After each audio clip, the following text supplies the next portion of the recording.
अस्सलाम वालेकुम दोस्तों। तो अब हम देखते हैं कि ये इसमें टच को किस तरह से शो करते हैं और किस तरह से इसे यूज़ करते हैं। तो सबसे पहले आपने क्या करना है कि आपने सेटिंग में आ जाना है, सेटिंग ओपन करनी है।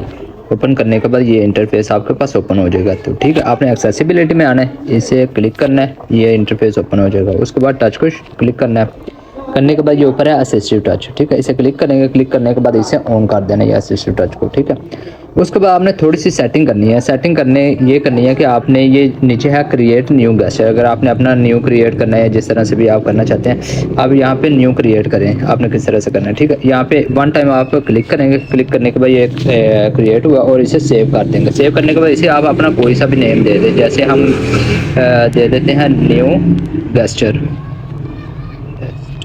तो आप कोई सा भी नेम दे दें, इसे सेव कर दें। सेव करने के बाद आपने क्या करना है, थोड़ी सी सेटिंग करनी है। ये है कि ये यहाँ पे है सिंगल टैप, डबल टैप और लॉन्ग प्रेस।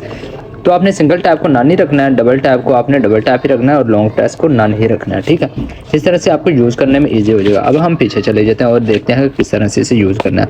अब आप इसे जब डबल टाइम प्रेस करेंगे, क्लिक करेंगे, डबल टाइम क्लिक करेंगे, तो आपका जो गेस्चर ऑन हो जाएगा। ठीक है, टच आपका शो होने लग जाएगा। ये देखिएगा, ये मैंने किया, ये मेरा टच शो होने लग गया। ठीक है, और ये वर्क भी कर रहा है। मिसाल के तौर पर अगर मैं ये फ़ोटोज़ ऑन करता हूँ तो ये इस तरह से आ जाएंगे। ठीक है, इसे यूज़ नहीं करना तो आप क्या करेंगे, इसे वन टाइम प्रेस करेंगे, फिर से तो क्लिक करना है वन टाइम। ठीक है, तो ये डीएक्टिवेट हो गया। अब आप ऐसे पीछे जा सकते हैं, ऐसे इसे ऊपर नीचे जिस तरह से मर्जी स्क्रीन को जैसे मर्जी यूज़ कर सकते हैं। अगर आपने दोबारा से वो यूज़ करना है, इसे डबल टैप करेंगे तो ये आ जाएगा। ठीक है, ये इस तरह से वर्कआउट कर रहा है। अगर आप चाहते हैं कि इसे फिर से डीएक्टिवेट करना है तो वन टाइम प्रेस करें तो ये डीएक्टिवेट हो गया और इस तरह से आप ऐसा यूज़ कर सकते हैं। तो ये बहुत ही ईजी था, ज़रूर करें। ये बहुत ईजी था दोस्तों। अगर कुछ भी सीखने को मिला हो इसमें तो चैनल को सब्सक्राइब ज़रूर करें, इससे हमारी भी हौसला अफजाई होती है।